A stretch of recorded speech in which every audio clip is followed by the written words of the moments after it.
Essex, England in the mid-1990s, a land of glitzy nightclubs and gritty underworld dealings. A new rave culture is exploding, fueled by a flood of ecstasy pills and easy money. In the shadows of the strobe lights, a group of local hardmen seizes this moment. They build a thriving drug empire behind the facade of nightclub security, ruling through fear and brute force. They would become infamously known as the Essex Boys, and their story would end in one of Britain's most notorious gangland killings. On a cold December morning in 1995, down a quiet farm track in Rettendon, a farmer makes a grim discovery. Inside a Range Rover sit three men, all dead, brutally executed with shotgun blasts to the head. The victims are well-known local drug dealers. This triple murder shocks the nation, sparking a massive police investigation and countless theories about betrayal and revenge. To understand how it came to this, we must rewind to the beginning, to the rise of the Essex Boys gang. The Essex Boys gang didn't start with a name or a manifesto. It began organically amid the booming club scene of the late 1980s. In 1988, a bouncer named Bernard O'Mahony took over security at Raquel's, a popular Basildon nightclub. As acid house and rave culture took off, recreational drugs like ecstasy flooded the clubs. O'Mahony teamed up with an ex-military doorman, Tony Tucker, who ran a respected security firm. Tucker proposed a partnership. He would handle the booming drug supply side. It was a perfect underworld business model: control the club security, control the drug trade inside. Through Tucker, O'Mahony met Craig Rolfe, a sly young hustler with a massive chip on his shoulder. Rolfe's childhood had been scarred by violence. His father was murdered, and his mother gave birth to him while in prison. That hard start shaped Rolfe into a volatile, ambitious criminal eager to prove himself. Soon after, they crossed paths with Patrick "Pat" Tate, an imposing amateur bodybuilder with a fearsome reputation. Tate had already made local headlines by escaping from a courthouse mid-sentencing, literally fighting past guards and fleeing on a waiting motorcycle. Though he was eventually caught and jailed, Tate emerged from prison hungry to make up for lost time in the criminal fast lane. By the early 1990s, these men, Tucker, Tate, and Rolfe, formed the core of what people would call the Essex Boys gang. They didn't see themselves as a gang in the traditional sense, but as businessmen of the underworld. Their firm, as they liked to call it, provided muscle to nightclubs and pumped drugs into the booming rave scene. Essex's clubs became their domain, and behind the velvet ropes, they were already getting a taste for violence and power. In their prime, the Essex Boys lived large. They drove Porsches, flashed wads of cash, and partied with a constant flow of women and cocaine, at least according to the legends and later films. Tony Tucker, at 38, was the oldest and often seen as the de facto leader. A former army paratrooper and bodyguard to a world boxing champion, Tucker had a knack for business and intimidation. Through his security company, he controlled the doors at Essex clubs, which meant he controlled who sold drugs inside. If any independent dealers tried to operate without kicking up profits, Tucker's response was merciless. He specialized in punishment beatings, using brute force, even torture, to send a message. His tactics made him feared on the streets. Patrick "Pat" Tate, 37, was the gang's muscle and wild card. A mountain of a man with a steroid-fueled physique, Tate acted as the enforcer, and he relished the role. Those who knew Tate described a hair-trigger temper. He could be laughing with you one minute and plotting to snap your neck the next. He was also deep in the drug habit himself, dabbling in the very products he pushed. Former associate Bernard noted that Tate slid from party drugs into heroin, then crack, which only amplified his paranoia and violence. Tate's presence was so intimidating that, as one acquaintance said, a room would darken when he entered it. Then there was Craig Rolfe, the youngest at 26, often seen as Tucker's protégé. Rolfe was a small-time crook turned getaway driver and foot soldier of the gang. He developed a heavy cocaine habit and a love of fast cars. Neighbors recall Rolfe always having flashy vehicles parked outside, suspecting he financed them through drug deals or car theft. Rolfe was fiercely loyal to Tucker and Tate, eager to prove he was as tough as the older men. But police intelligence reports from that era paint Rolfe as little more than a violent thug and cocaine addict, riding the coattails of his more notorious friends. Together, Tucker, Tate, and Rolfe built a lucrative enterprise. They smuggled and sold drugs throughout Essex, from cannabis to cocaine to the ecstasy pills flooding the 90s rave scene. Every weekend, hundreds of young people poured into clubs under their watch, dancing all night on pills these men provided. With demand skyrocketing, the Essex Boys cut out middlemen and sought direct supply lines to bigger drug importers. By doing so, they could buy cheap and sell high, multiplying their profits. For a while, it seemed they were untouchable kings of the Essex underworld, wearing designer clothes, throwing cash around, and enforcing their rule with their fists and an army of club bouncers. But this fast rise came with dangerous enemies and hidden cracks beneath the surface. By 1995, the Essex Boys' empire was roaring, but trouble was brewing on multiple fronts. Their brutality and greed were earning them enemies, even among fellow criminals. They demanded absolute loyalty while showing none in return, as one insider later remarked. Anyone who crossed them, rival dealer or former friend, risked a beating or worse. The gang's own former ally, Steve "Nipper" Ellis, had once tried to shoot Pat Tate after a feud, and just months after Tate's release from prison, a former friend ambushed and shot Tate, nearly killing him.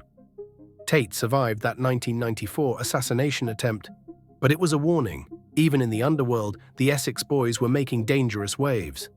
The gang's high living also started to implode from within. Tucker and Tate became their own best customers, binging on crack cocaine and heroin during their days of excess. Their judgment grew erratic. They talked grandiosely about killing off rivals and making millions, even as reality began to catch up. And reality struck in a tragic way on November 16, 1995. That night, 18-year-old Leah Betts collapsed into a coma after taking an ecstasy pill at her 18th birthday party. She died after her life support was withdrawn just days later, and her story dominated national headlines. The ecstasy pill had been bought at Raquel's nightclub, one of the very clubs under Tony Tucker's security detail. In fact, police believe Tucker himself ultimately supplied that deadly pill. Leah Betts' death caused public outrage and a media firestorm. The image of her in a hospital bed became a rallying cry against drug dealers across Britain. Suddenly, Essex police were under immense pressure to crack down on the local drug rings. Tucker, Tate, and Rolfe felt the heat. According to one former associate, the night Leah died, Bernard Omani quit working with the gang on the spot, walking out of Raquel's club in disgust. Tucker saw him leave and furiously warned, "If you walk, I'll shoot you." Further proof of the gang's deteriorating state. Omani fled with his family into hiding, sensing that the Essex Boys' world was crashing down. And indeed, he wasn't the only one the trio had pushed too far. Around this same time, a high-stakes betrayal was unfolding among the Essex underworld. The gang had arranged a deal with an old associate, Michael Steele, an experienced drug smuggler known for running consignments from continental Europe. In November 1995, Pat Tate gave Steele $70,000 up front for a large batch of cannabis. But when Steele's shipment arrived, the product was virtually unsellable. Moldy, poor-quality cannabis that couldn't even be given away. Feeling cheated, Tate was enraged. He openly threatened to kill Steele in revenge for the bad deal. What Tate didn't know was that Steele had ears everywhere, including a close friendship with Tate's own ex-girlfriend. Steele got wind of the murder plot against him. The Essex Boys, who had once seemed invincible, were about to be outmaneuvered by someone even more ruthless. December 6, 1995, evening. Tony Tucker, Pat Tate, and Craig Rolfe set out in a metallic blue Range Rover down a secluded farm track in the village of Rettendon. They believe they're heading to inspect a potential site for a huge cocaine drop. Michael Steele had baited them with an offer, an olive branch after the cannabis dispute. He told Tate of a massive cocaine shipment arriving by plane and offered them a piece of the action. All they had to do was come see where the aircraft would land with its illicit cargo. Expecting to score millions in cocaine, the trio came ready for a payday, perhaps also ready for betrayal, since they reportedly planned to rob the cocaine for themselves. They were armed and on edge, but as the Range Rover crawled down the muddy path, they were driving into a trap. At the end of the farm track, a gate blocked the way in the darkness. Craig Rolfe, behind the wheel, stopped the Rover. In that instant, the ambush was sprung. Shots exploded into the vehicle. In a flash, a gunman leapt forward and fired a pump-action shotgun point-blank into Rolfe's head from outside the driver's window. Rolfe died instantly, slumping over the wheel. Another blast blew apart Tony Tucker's face, leaving a gaping hole where his lower jaw had been. Pat Tate was in the back seat. He could only watch in horror as his two friends were executed in front of him. Before Tate could react, the assassins moved to finish the job. One killer circled to the back of the vehicle and opened the rear door. Tate, the feared enforcer who had terrorized so many, now cowered in a fetal position on the back seat. In a final act of vengeance, the gunman chose to shoot Tate in the chest, not the head, as if to ensure he saw it all coming. Tate's body jerked and fell limp. In a matter of seconds, all three Essex boys lay dead. The next morning, as dawn broke on December 7th, local farmer Peter Theobald and his friend Ken Jiggins ventured down the icy track on their chores. They came upon a gruesome scene, the Range Rover, its engine still idling, inside the bloodied bodies of three men slumped in their seats. The victims' injuries were so severe that identification had to be done by fingerprints. Their faces were unrecognizable. Police quickly swarmed the area. It was immediately clear this was a professional hit, a gangland execution carried out with brutal efficiency. The press would soon dub it the Rettendon Range Rover murders, and the three dead men as the infamous Essex Boys.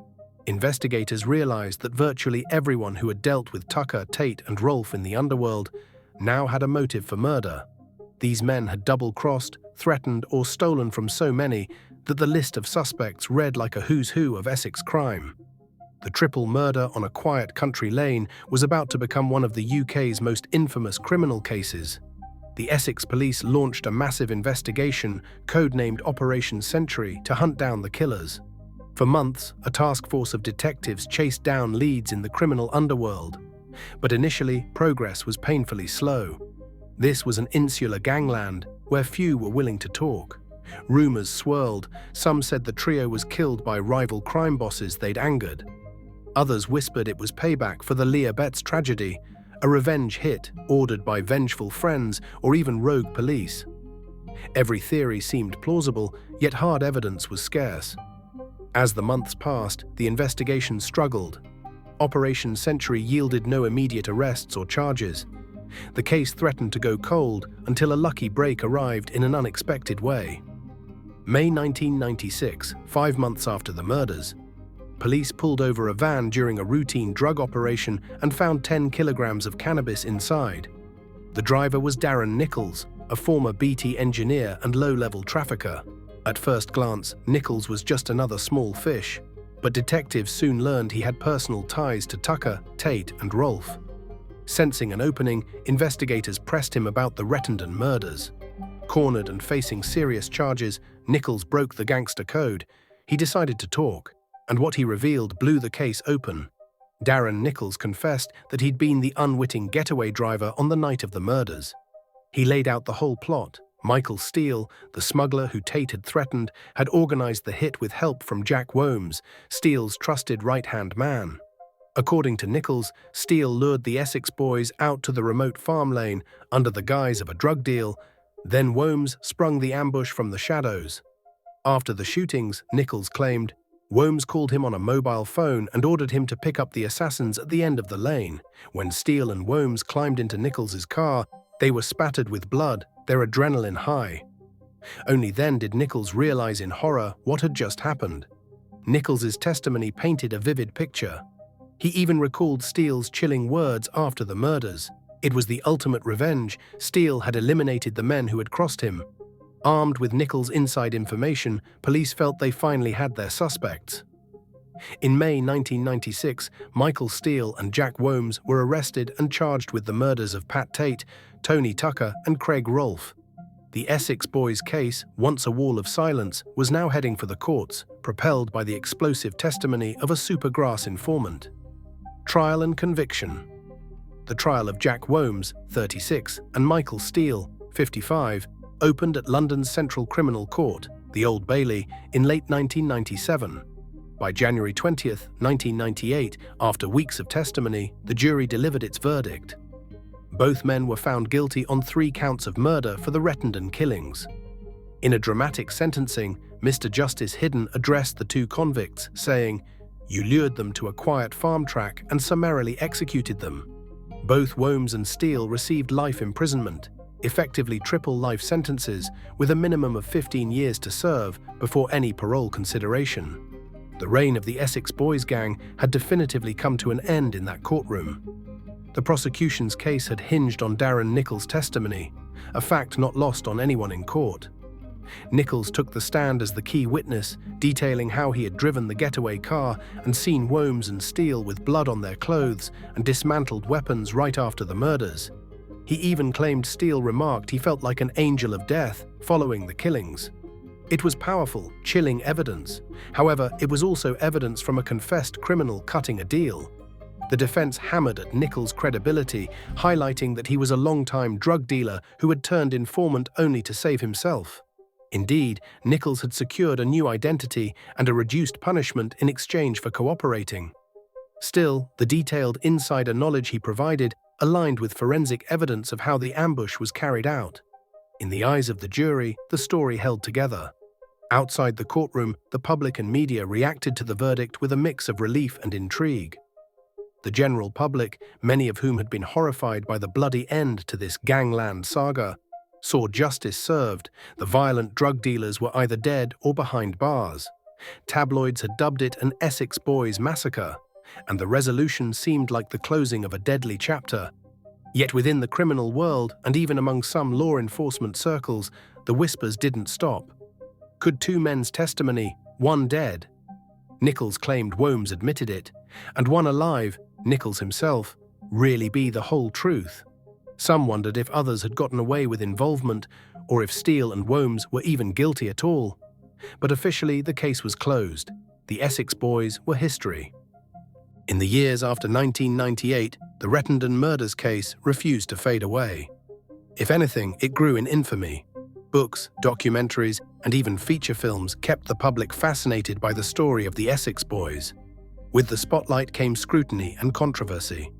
Both Jack Wombs and Michael Steele steadfastly maintained their innocence, filing multiple appeals over the subsequent decades. Their lawyers argued that the case was built on shaky ground, a single informant's word, backed by disputed mobile phone records and alleged detective missteps. Over time, even some former officers voiced doubts. One investigative detective went on record saying he believes credible and compelling evidence points to an alternate theory of the murders, suggesting Wombs and Steele may have been wrongly convicted. However, official reviews did not budge.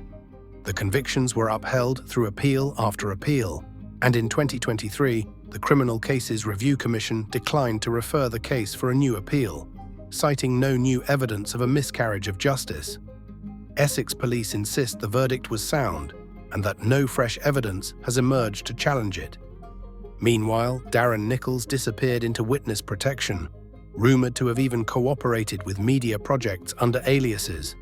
The families of Tucker, Tate, and Rolfe, the murdered gangsters, have had to live not only with the loss, but also with decades of speculation and retellings of how their lives ended.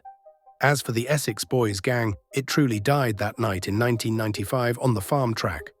With its leaders dead, whatever remained of their operation scattered. In an ironic postscript, the very men convicted of killing them have outlived the gang. After serving 23 years, Jack Wombs was released on parole in 2021, deemed no longer a threat at age 59. And in 2025, at 82 years old, Michael Steele was approved for release on license as well. Both had spent over a quarter century in prison. Their freedom is conditional and closely watched, a quiet epilogue to a violent story.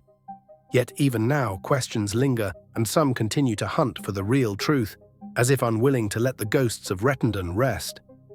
The tale of the Essex Boys has secured its dark place in British crime history. It's a cautionary saga of power, greed, and betrayal.